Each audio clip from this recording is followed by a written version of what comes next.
Bonjour à tous, bienvenue sur la chaîne YouTube Mécanique Sportive, c'est Nicolas. Aujourd'hui, je vous présente la Jeep Avenger. Elle est sortie il y a quelques temps, mais ça reste quand même la voiture qui a été élue voiture de l'année. Je vous avais fait un petit tour déjà rapidement au salon de Bruxelles, mais j'avais pas eu le temps de l'essayer encore, donc enfin, c'est chose faite. La voici, la version 100% électrique de cette Jeep. On a déjà essayé quelques cousines, pour ceux qui connaissent. La Jeep Avenger, c'est basé sur le même châssis que la i2008 ou que la Fiat 600, mais celle-ci, elle est élue voiture de l'année. Bon, j'avoue qu'elle a quand même quelques petits atouts, surtout esthétiques, qui me plaisent énormément. Et puis, ce look de Jeep en version 100% électrique avec la nouvelle motorisation et la nouvelle batterie.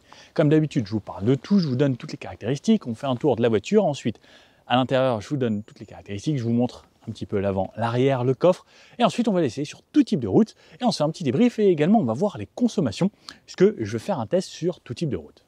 Bon alors, cette Avenger, à partir de 39 000 €, avec 5 000 € de bonus. Ensuite, elle est déclinée en plusieurs finitions. On a la version Avenger, qui est la première, ensuite on a la version longitude, ensuite il y a la version latitude, et ensuite il y a la version Summit, qui veut dire sommet, la version la plus haute.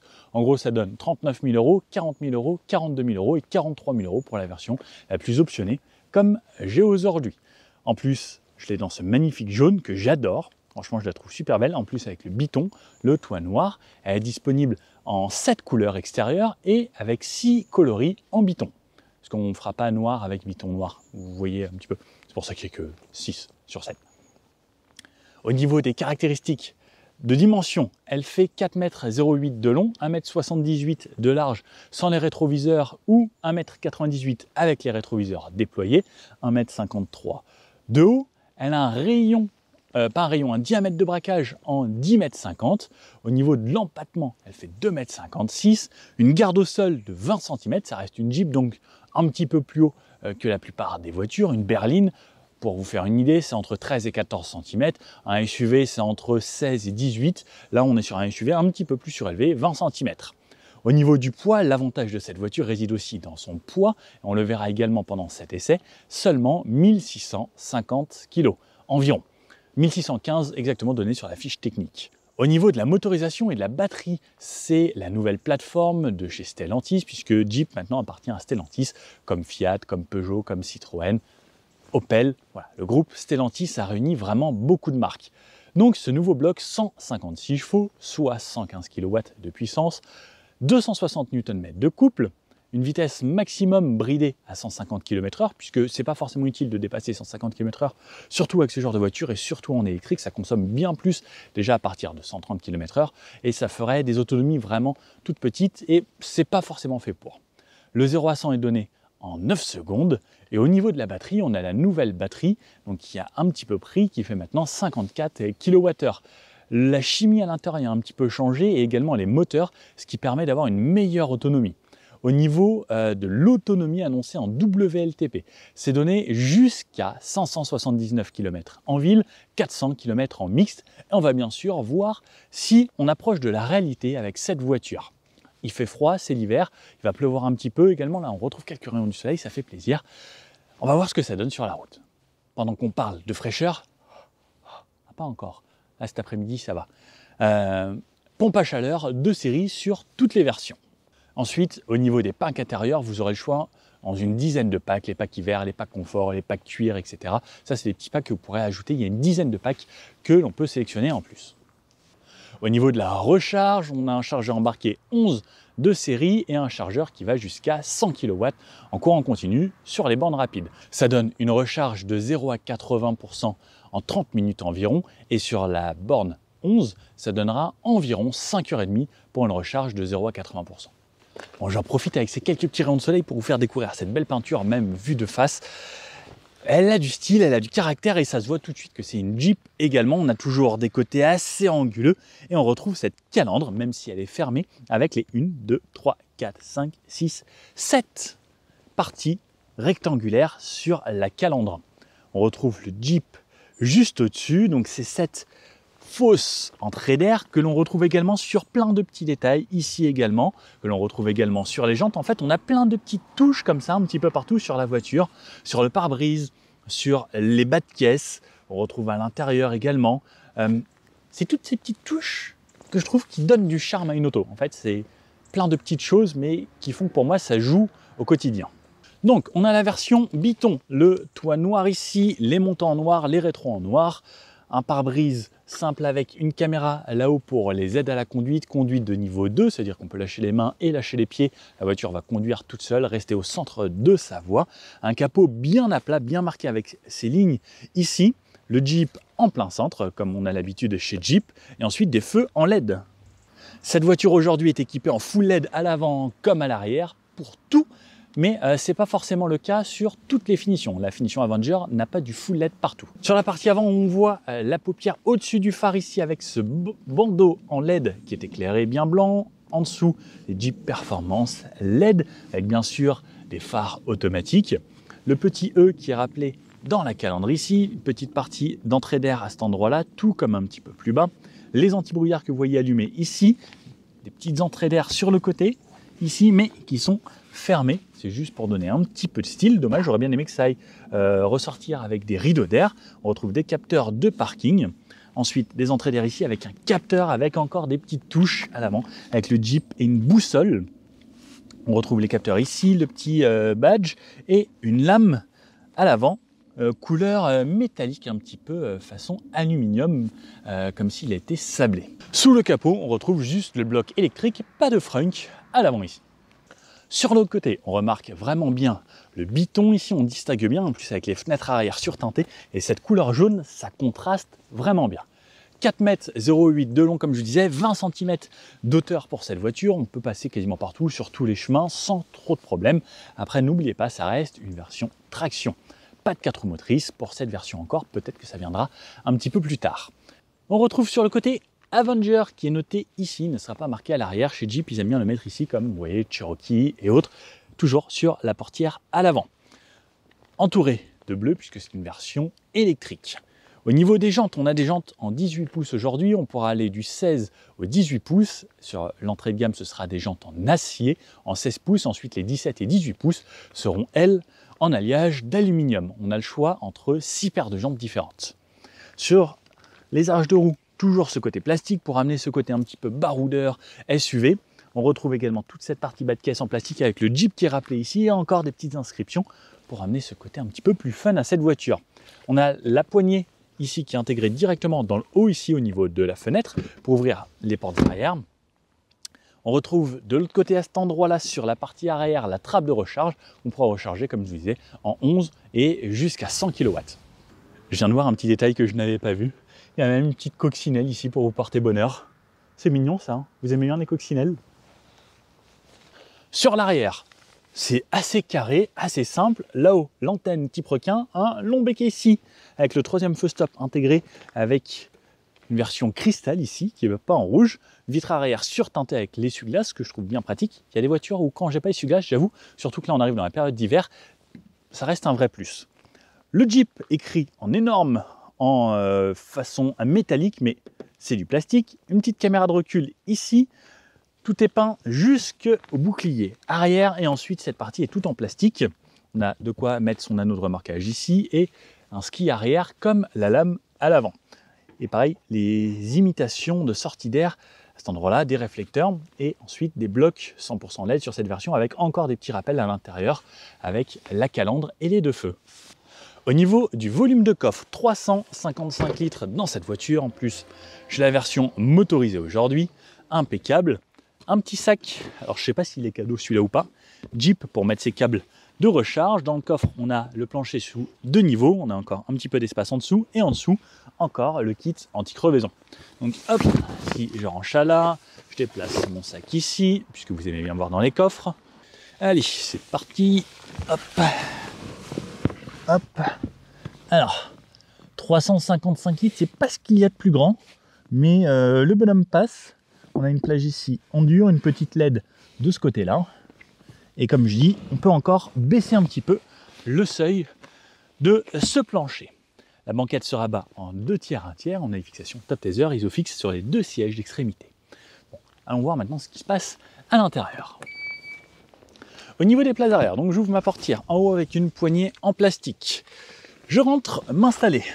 Alors hop, Le siège à l'avant ici est réglé pour moi. Je vais relever cet appui-tête qui est assez bas. Alors, portière, alors entièrement en plastique dur.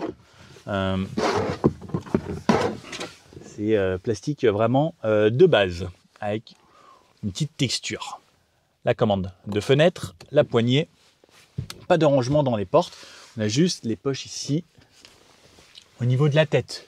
Moi, je suis à 1m80, j'ai de l'espace. Au niveau des jambes, pareil, il me reste encore de l'espace. J'ai un petit peu de place sous le siège du conducteur. Par contre, je ne peux pas mettre mes pieds bien à plat puisqu'il y a une sorte de marche sous le siège. Et pareil, on retrouvera ça lorsqu'on sera conducteur. Si on plie ses jambes vers l'arrière, on ne peut pas. Tout comme là, on ne peut pas puisque il y a une partie sous le siège.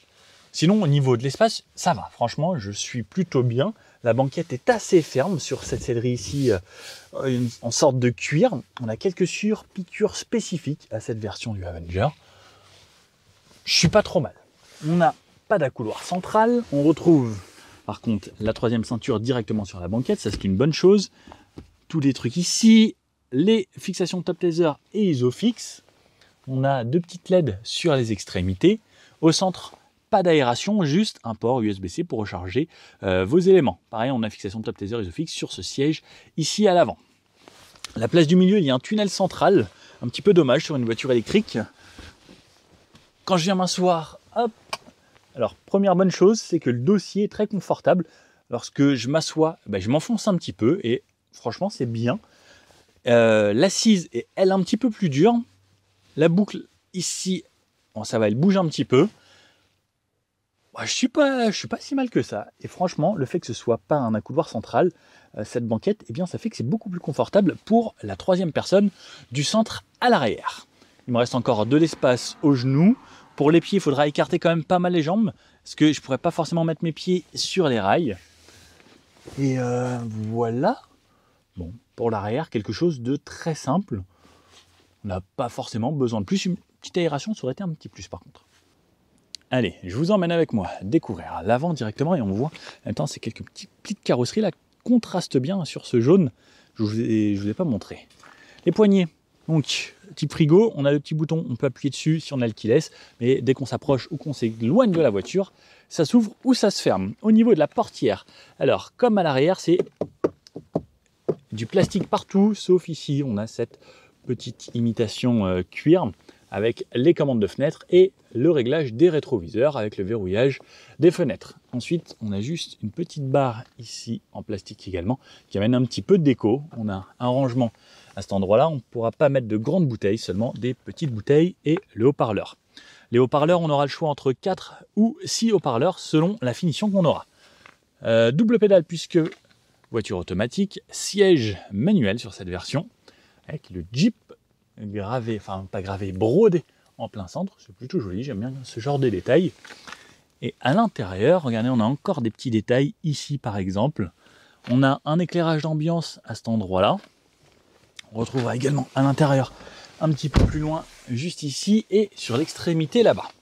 Allez, je me recule au maximum, voilà à quoi ça ressemble. Poste de conduite, moi ce que j'adore, c'est surtout ce rappel jaune à l'intérieur, comme sur l'extérieur de la voiture. Ça amène un petit peu de couleur à l'intérieur, je trouve ça sympa. Au niveau du volant, quasiment rond, petit mais plat comme il se fait sur quasiment toutes les voitures. Maintenant, sur la gauche, on retrouve ce qu'on reconnaît chez Stellantis maintenant avec les aides à la conduite, le régulateur adaptatif, le driver assist, le limiteur. On met en pause ou on réactive, plus vite, moins vite, et quand j'appuie au centre, la distance avec le véhicule qui me précède, OK. Par exemple, là, il lit le panneau 90, vous êtes à 70, vous cliquez OK, elle va aller à 90. Si vous êtes à 130, qu'on arrive sur une route à 110, OK, et elle lit les panneaux. Le Jeep au milieu, le klaxon. Sur la droite, c'est pour faire défiler les menus, le volume, décrocher ou raccrocher au téléphone, et une commande vocale. On n'a pas de palette à l'arrière pour régler la récupération d'énergie. On a ici ensuite donc les feux. Donc là, vous allez voir, hop, plus fort ou moins fort. Clignotant. Ça, j'adore.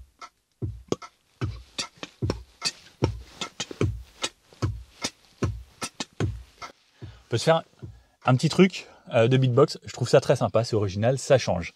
De l'autre côté, c'est les essuie-glaces et de chaque côté, on a des petits boutons comme chez Stellantis pour changer les menus. Donc voilà à quoi ressemble cet écran. Il peut être comme ça, il peut être comme ça, il peut être comme ça, il peut être comme ça avec les consommations, il peut être comme ça avec les consommations et voir ce que la voiture fait.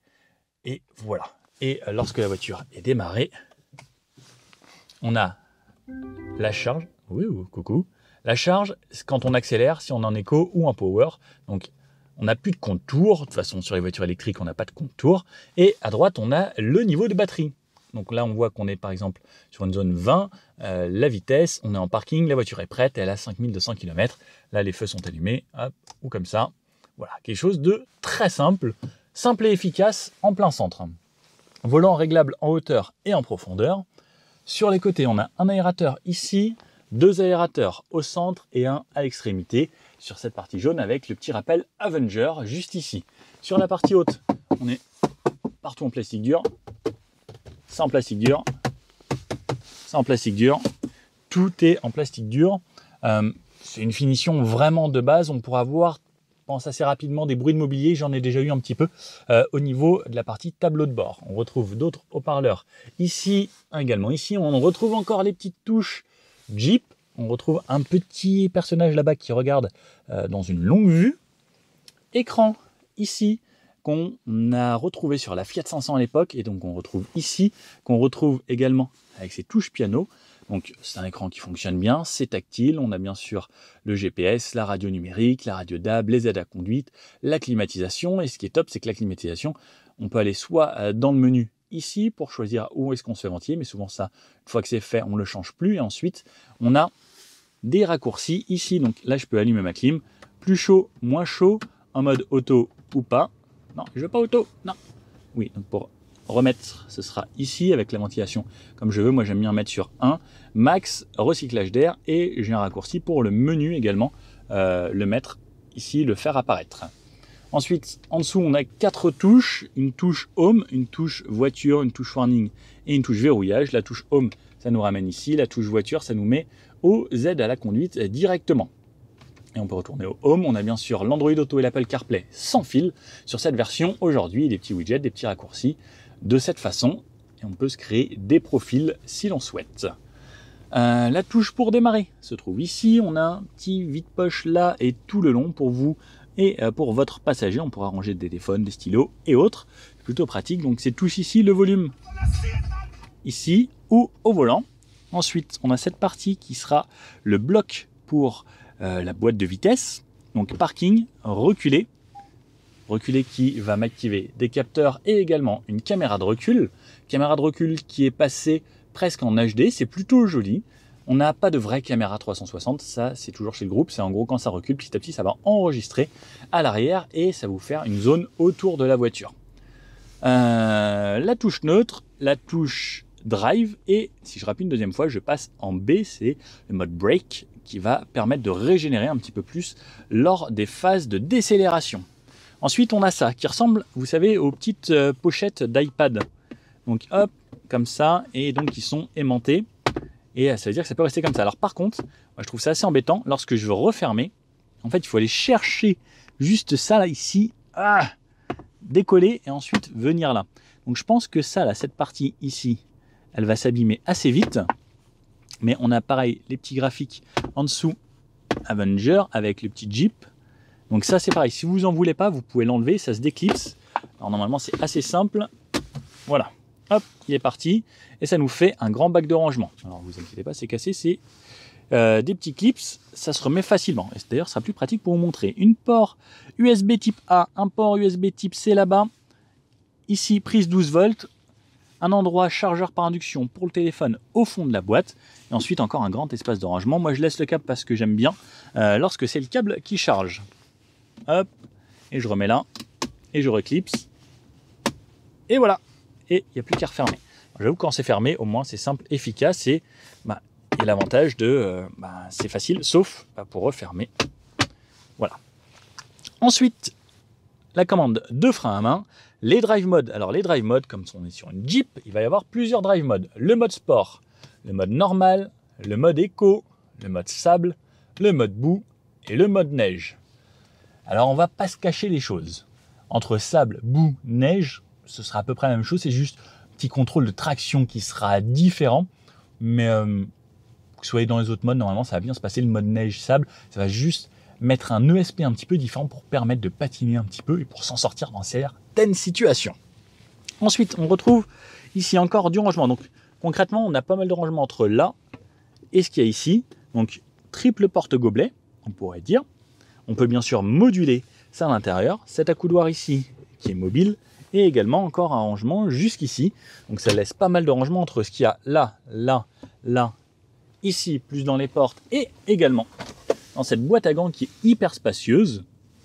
On a vraiment pas mal de rangement. Les sièges, donc je vous ai montré rapidement, je vous remontre. On n'a pas de toit panoramique ou pas de toit ouvrant. Des poignées à l'avant, mais pas à l'arrière. Et pas pour moi, il n'y a qu'une seule poignée, c'est pour mon passager. Ici, j'appuie 2 fois, j'ouvre le coffre, la touche SOS, la touche assistance.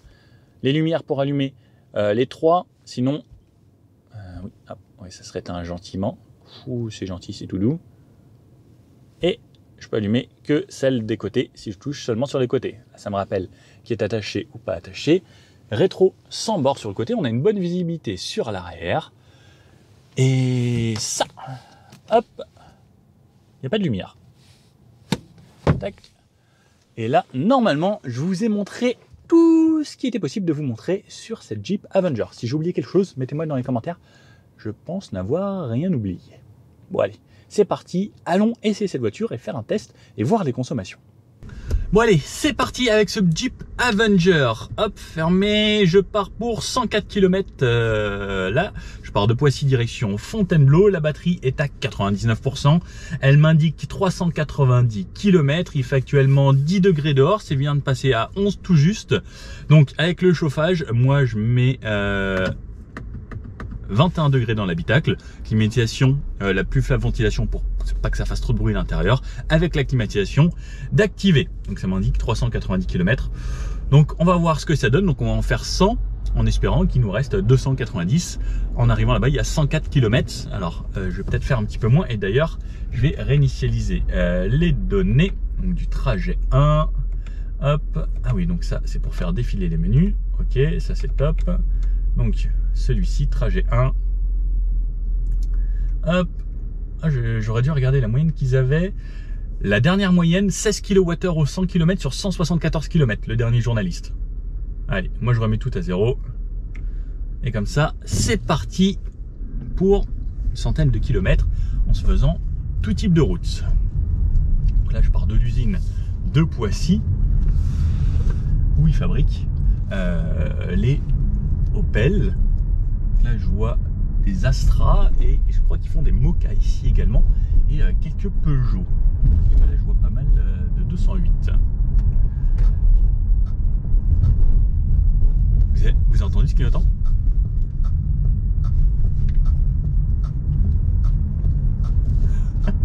On dirait quelqu'un qui fait de la batterie, j'adore. C'est hyper atypique. Alors, on va se faire... On va baisser le son de ça aussi. Donc ça c'est pour me prévenir qu'il y a des radars avec Waze. 50 km/h. Alors, tout est bien fermé. On a un goudron qui n'est pas forcément tout récent ici à 50. On entend un petit peu ce qui se passe. On a un peu de bruit de roulement. Mais par contre, déjà, première chose que je vois en roulant cette voiture, c'est cet intérieur jaune avec le capot jaune. J'ai l'impression que ça rentre dans l'habitacle. Et puis, enfin, je suis content, j'ai une voiture jaune, il fait beau aujourd'hui. C'est parfait. Bon, à 50, on entend un petit peu tous les bruits de roulement et autres. C'est pas trop mal insonorisé par rapport à l'extérieur, mais on a pas mal de remontées de bruit sur un goudron dégradé. Je suis en mode B. Enfin, la boîte à gants. J'ai donc le freinage régénératif qui me permet de récupérer de l'énergie et d'en recréer et recharger la batterie à chaque freinage, à chaque fois que je relâche. Également la pédale d'accélérateur. Au niveau du répondant, là pour le moment je suis en mode normal. Le but c'est pas forcément de rouler super vite. va voir ensuite, on se fera un petit test en dynamique sur les petites routes de campagne où c'est du sinueux et autres. Elle s'appuie un petit peu, mais ça a l'air de rester quand même plutôt bien. Ouais, hâte de voir sur les petites routes. Bon, pour la ville, c'est pas là où on va faire le plus de zigzags et autres. Ce clignotant, il m'éclate.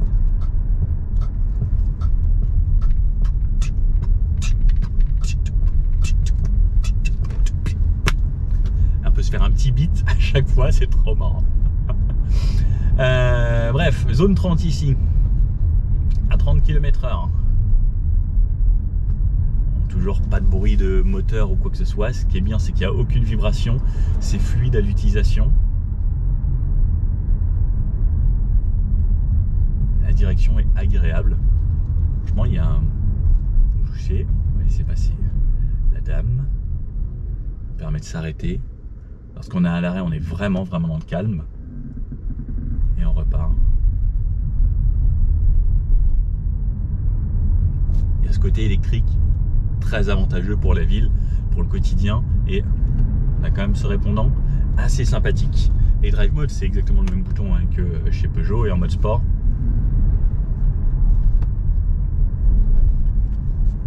Alors je ferais peut-être un petit reproche, c'est qu'en mode sport, c'est une voiture électrique, j'ai le temps d'aller jusqu'au bout de la pédale, qu'il ne se passe rien. Ça, c'est petit côté que j'aime un petit peu moins. Je crois qu'on avait retrouvé la même chose sur la Fiat 600, qui est la même base technique, et j'ai le temps d'aller jusqu'au bout de la pédale, il se passe rien, et ensuite ça vient. Ça met en gros une petite demi-seconde avant d'arriver. Alors en électrique, c'est juste énorme ce temps, parce que là, alors que vous faites ça sur un Taycan, vous êtes déjà dans la voiture de devant. Mais voilà, on a largement assez de puissance une fois que ça se lance. Alors ça peut être un plus que ça réponde pas forcément tout de suite, mais en mode sport, j'aurais bien aimé ce répondant plus rapide. À l'arrêt, bon, c'est calme. On n'a pas de auto-hold, malheureusement. Il me semble qu'on l'a lorsque je me mets le assist et que je me mets le régulateur de vitesse adaptatif. Seulement avec le régulateur, la voiture va aller jusqu'à l'arrêt et rester jusqu'à l'arrêt sans que vous ayez besoin de toucher aux pédales.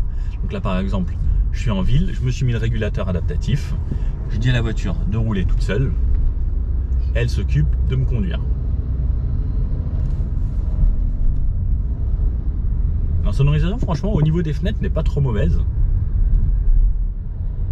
On est plutôt bien à l'intérieur. Et donc là, j'ai mon régulateur adaptatif, je touche pas à mes pieds, et la voiture va aller jusqu'à l'arrêt, en ville et dans les bouchons. Ça, c'est pour moi l'option absolument indispensable de nos jours. Et ça reste plutôt agréable. On est bien dans les sièges, on est bien installé, ils sont quand même assez fermes. Je suis positionné haut, je peux peut-être me rebaisser encore un petit peu. Parce que j'aime bien conduire assez bas, moi j'aime bien plus ce qui est berline ou sportive, d'où le nom de la chaîne Mécanique Sportive. On a de plus en plus de SUV. Et je me disais ça tout à l'heure, alors peut-être que c'est moi, hein, mais on a de plus en plus de dodanes également en France.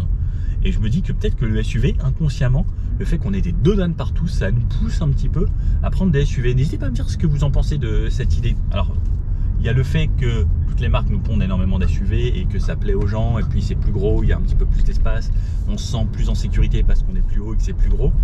Mais je pense aussi que les dodanes, ça contribue un petit peu à ça. Sur un goudron plus propre, c'est déjà beaucoup plus agréable. Là, je viens de rouler dans un trou également. La suspension filtre plutôt bien les défauts. On a une voiture assez typée confort tout de même. J'ai hâte de voir ce que ça va donner sur les petites routes de campagne.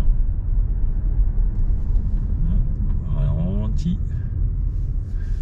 Et pour le moment, en ville, j'ai une moyenne de 13,6 kWh. Ce qui est vraiment pas mal. L'avantage, c'est que le pack de batterie a été retravaillé, le moteur a été retravaillé également sur cette voiture pour que ça consomme moins, et c'est quand même beaucoup mieux que sur les anciennes versions du groupe Stellantis. Donc j'ai hâte de voir sur le long trajet ce que ça va donner, mais ils se sont normalement bien améliorés. Alors on va aller s'insérer sur du plus rapide, sur la route A110. Ce clignotant va me faire délirer, je pense, toute la journée. Ce qui aurait été marrant, c'est d'avoir deux sons différents pour gauche et droite. Comme ça aurait même pu permettre de reconnaître. Alors je sais pas si c'est légal ou pas, mais comme là déjà il change le son pas mal, de le faire. Donc on va s'insérer sur du plus roulant. J'ai fait pour le moment 7 km et samedi je suis passé à 360 km d'autonomie. Donc ça a quand même enlevé assez rapidement de l'autonomie sur cette voiture. Bon allez, 0 à 100 c'est parti. Let's go. C'est pas très rapide. 55, 60, 70, 80, 90 et 100. Bon. 9 secondes pour un 0 à 100, c'est vraiment dans la moyenne des voitures traditionnelles. Il n'y a rien de waouh. On a 156 chevaux, mais on a une voiture un petit peu lourde. On a quand même du couple, mais c'est pas waouh. Ça y va suffisamment. Donc là, ce que je vais faire, c'est que je vais me mettre mon régulateur à 90. Alors, j'entends quand même un petit peu ce qui se passe à l'extérieur. 90. Je fais exprès de passer sur les bouches d'égout. On sent que on ressent un petit peu les défauts tout de même. Niveau bruit de roulement, ça va. Niveau bruit du vent, il n'y a pas grand chose à 90, heureusement. Bon, ça reste plutôt agréable. Là on est sur un goudron qui est très récent, donc c'est les goudrons qui sont un petit peu plus silencieux.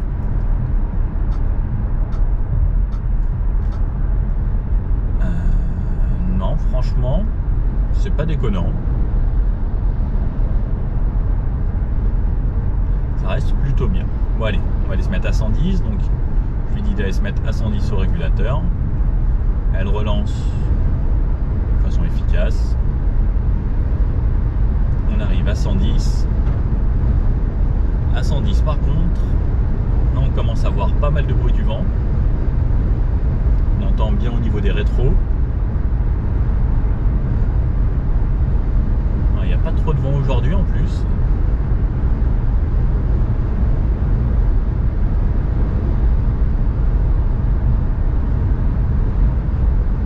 C'est pas ultra dérangeant, mais une petite présence de vent quand même. On entend autour des fenêtres. Les bruits de roulement restent contenus cette fois-ci. On entend surtout les bruits de roulement aux alentours des 50-70 km/h. Ensuite, le bruit du vent camoufle un petit peu les bruits de roulement. Mais toujours aucune vibration, ça reste toujours bien roulé. Au niveau de la direction, alors à 110, si je fais ça, on sent que la voiture elle s'appuie un peu. Ça n'a pas l'air ultra dynamique non plus. Ça se veut plutôt confort. C'est surtout le look qui a l'air très sympa avec cette voiture. Pareil, dommage qu'on n'ait pas de version 4 roues motrices sur cette auto. Ça aurait pu être sympa. Et garder ce caractère Jeep qui colle bien en plus avec le look de la voiture. Je ne sais pas si j'ai les consos en instantané. Alors là, c'est un petit peu en montée. Et je faisais alentour des 20. Là, ça redescend un petit peu. Alors, c'est pas vraiment très plat tout le temps. Sur la petite montée, j'étais à 25. Là, je suis à 18. Ça descend légèrement. Là, ça revient à peu près à plat. Bon, il faudra vraiment se faire un trajet beaucoup plus long pour se faire une idée. Et là, par exemple, je suis en train de recharger puisque ça ralentit devant. Je vous fais une moyenne. Je vous reprends dans une cinquantaine de kilomètres pour voir ce que ça donne. Et on continue la route comme ça et on se fera le petit bout à 130 là-bas parce qu'il n'y a pas trop de route à 130 ici en Ile-de-France. Bon alors, je viens de réaliser 76 km pour le moment avec une grosse partie de 110 quand même, après des petits bouts de 90 et puis bon, on a commencé en ville mais sur pas grand chose. Donc 77 km, 15,8 kWh au 100 de moyenne, ce qui est vraiment pas mal pour ces conditions. Je trouve ça de bonne consommation. Donc là on va passer à 130, le panneau est juste là. Hop, ce qui est top, on va se mettre bien à la police. Impeccable. Et je vais me mettre à 130 maintenant pour se faire le petit bout de 130, quelques kilomètres. Allez, c'est parti. Ça double. Non. Entre 110 et 130, il faut appuyer pied plancher pour que ça relance plutôt bien. C'est pas waouh. Là, je suis passé en mode normal. À 130 km/h, on commence à avoir un petit peu plus de bruit du vent, surtout sur les fenêtres latérales, mais ça reste correct, hein. C'est pas une voiture d'il y a 30 ans non plus. Toujours absolument aucune vibration, les bruits de roulement. Franchement bien contenu. C'est surtout les bruits du vent qu'on entend. On a toujours ce confort dans la voiture. On se remet à droite. À part les légers bruits du vent, je pense que ça reste plutôt bien. J'entends peu les gens qui me doublent, j'entendais pas le camion. Celui-ci, très peu. Voilà, on entend juste la présence du bruit du vent autour. Et si je remets un petit peu de musique, ça ira déjà beaucoup mieux. Alors, je sais pas, niveau consommation, là c'est un petit peu en montée. Alors, la vitesse elle descend un petit peu. Là, c'est pareil, c'est un petit peu en montée, mais elle est en train de réaccélérer là. J'attends juste une zone stable. Voilà, là on est sur une zone à peu près plane. 22, 22,6, 22,5, 23, 24, 23, 22, 21. Sur quelque chose d'assez plat, là ça remonte très légèrement. C'est ça qui fera la différence. Je pense qu'on sera à une moyenne de entre 21 et 23 selon les zones sur autoroute à 130 km/h. Pour activer les aides à la conduite, donc on appuie 2 fois sur Assist pour avoir la conduite de niveau 2 avec le centrage de voie plus le régulateur adaptatif à 90, même sur ce genre de grande départementale ou nationale. Pour moi ça reste un vrai plus. Donc là il me dit de garder les mains sur le volant. On va voir, il n'y a personne derrière. Qu'est-ce qui se passe si je ne l'écoute pas? Et ce qui est bien, c'est qu'il n'est pas trop intrusif. Là ça y est, un petit bip bip. Là ça devient plus fort. Est-ce qu'il va déconnecter? Comme si je m'étais évanoui. Là il me l'a désactivé, maintenant il garde juste le maintien dans la voie. Donc il vient toucher les lignes et se remettre. Et là il me dit restez dans la voie. Pour le moment il me sauve.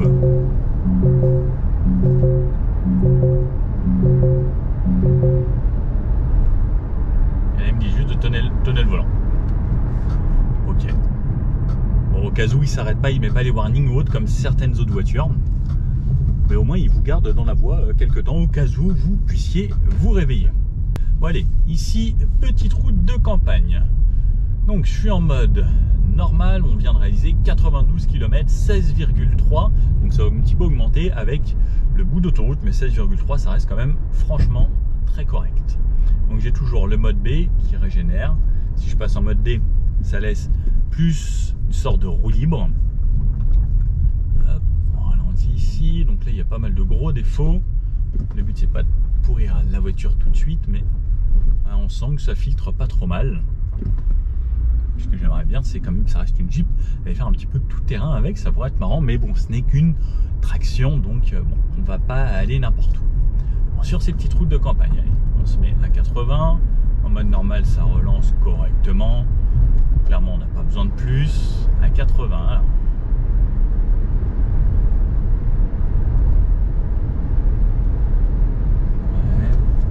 En virage, waouh, on sent que ça tanque quand même pas mal sur le début. On sent que la voiture s'appuie quand même énormément. Ça filtre pas trop mal les imperfections par contre. Et là c'est une petite route qui est quand même pas forcément très lisse. Mais voilà, la petite chose que je pourrais reprocher, c'est que ça s'appuie quand même énormément lorsqu'on est en virage. Alors on arrive sur ma petite route que j'aime bien. On va se tester cette voiture donc en dynamique. J'ai laissé le mode sport pour avoir le plus de répondants possible. Et qu'est-ce que ça donne? Oh, donc ça s'appuie quand même pas mal. Ouais. Ce qui est marrant, c'est que derrière j'ai un petit 2008 qui me suit. Alors on sent que c'est presque joueur. Ça y va bien. Je pense que la personne derrière s'amuse bien. Ça maîtrise bien, ça y va. Au niveau du freinage, c'est plutôt très progressif. Ça s'ouvre un poil, mais bon, c'est pas trop mal. derrière quelqu'un qui est un petit peu moins dynamique que nous. Mais en tout cas, le monsieur derrière n'a pas l'air très jeune. Je pense qu'il connaît très bien cette route. À mon avis, il habite ici. Mais on voit que c'est un comportement quand même assez neutre. Alors, c'est pas forcément fait pour être dynamique. Ça s'appuie un petit peu. Par contre, ça restait plutôt confort. Ça prenait bien en compte justement les anomalies de la route et la suspension. On faisait plutôt bien son boulot. Ça s'appuyait un peu, comme je disais. Mais franchement, ça se débrouille correctement.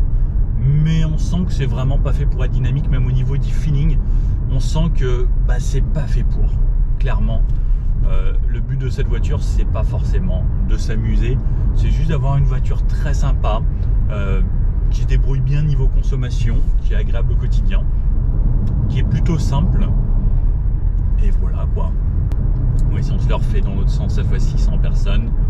Alors, au niveau du freinage, c'est très très progressif. Il n'y a pas un très gros mordant. Enfin, je peux repasser en mode B qui va assister un petit peu plus. La pédale change un poil en mode B. Les relances sont quand même correctes. 156 chevaux, ça suffit largement. Par contre, effectivement, niveau consommation, ça va être autre chose. Et au niveau de la direction, ça va, c'est plutôt agréable. Alors, on y va quand même à bon rythme. Ça tient plutôt bien la route. Les aides à la conduite font bien leur boulot. Je les sens travailler. Il faut vraiment y aller très fort pour pouvoir la faire sous-virer. Mais ça reste plutôt bien équilibré quand même. Et franchement, en fait, ça y va bien. On peut passer assez vite. Mais c'est pas sportif, ça se veut neutre en fait, ça vous pousse pas à faire ce genre de choses. Et c'est pas plus mal, parce que c'est pas forcément conseillé de rouler comme ça, même si on respectait les limitations de vitesse. J'adore, merci à ceux qui font ce genre de route et qui laissent des limitations où on peut s'amuser un petit peu. Parce que vous voyez, on n'est pas dans l'excès, mais on a de quoi se faire plaisir. C'est une bonne auto, mais voilà. C'est pas fait pour être dynamique. Après, j'aime bien tester puisque je suis bête et j'aime bien faire ce genre de choses. Et c'est bien de voir dans toutes les conditions. Mais simple, efficace. Et puis voilà, c'est une auto. Elle a tout ce que l'on lui demande. On est sur 106 km actuellement. Et à 106 km, en 106 km, j'ai réalisé 16,5 de moyenne. Plutôt pas mal. Si je suis en mode sport, elle m'affiche encore 234 km à réaliser. Si je passe en mode éco, donc éco qui baisse un petit peu le système de climatisation, les performances de la voiture, il me reste 260 km. On était parti avec 390, on a fait 110. J'ai roulé un petit peu plus fort sur la fin, donc ça a consommé un petit peu plus. Donc ça tient presque ses promesses au final. Donc c'est comme si elle aurait dû me dire qu'il me restait normalement 280 au lieu de 260. Et comme j'ai consommé un petit peu plus sur la fin, pour le moment ça tient plutôt bien. Si je n'avais pas fait un petit peu de folie. Donc 260 comme ça. En mode normal, elle me dit 246. Et en mode sport, elle me dit 234. Donc on va continuer avec le mode éco. Je vais finir comme ça. Je vais essayer d'arriver aux alentours de 50% pour voir ce que ça donne en arrivant à 50%. Et sur la fin, je ne vais plus dépasser les 90 km/h, voire même rester à 70-80 comme si c'était des petites routes de campagne, pour voir ce que ça donne niveau consommation. Bon, au final, j'en suis à 52% de batterie. Bon, elle vient de s'éteindre, fini pour sa batterie elle. 52% de batterie, j'ai réalisé 158 km. L'indicateur m'indique encore 200 km à réaliser, donc ça veut dire en gros que 50% ferait 200 km, à peu près ce qu'il annonçait au début. Et pour revenir aux stats que je vous donnais, là j'ai fait 45 km sans dépasser les 90 km/h. J'en suis à 13 pile poil, 13,00, 46 km là. J'en suis à 13 kWh au 100 km pile poil sans avoir dépassé 90, en ayant fait des petites routes de campagne et autres, et en refaisant de la ville sur la fin. Bon alors, ce Jeep Avenger, niveau consommation, j'ai trouvé ça vraiment bien. Ça consomme pas tant que ça, c'est plutôt efficient. Et c'est vrai que cette nouvelle motorisation et cette nouvelle batterie font très bien le boulot. Au niveau du look, perso, j'aime beaucoup. Déjà, il y a de la couleur. Alors à l'intérieur, c'est peut-être un petit peu sombre, mais le petit bandeau jaune amène déjà un petit quelque chose. C'est un look différent, même si sur une même plateforme, on peut voir qu'on peut faire vraiment des choses différentes. La 2008, qui a vraiment du style aussi. La Fiat 600, pareil, qu'ils ont vraiment transformé. Ce Avenger.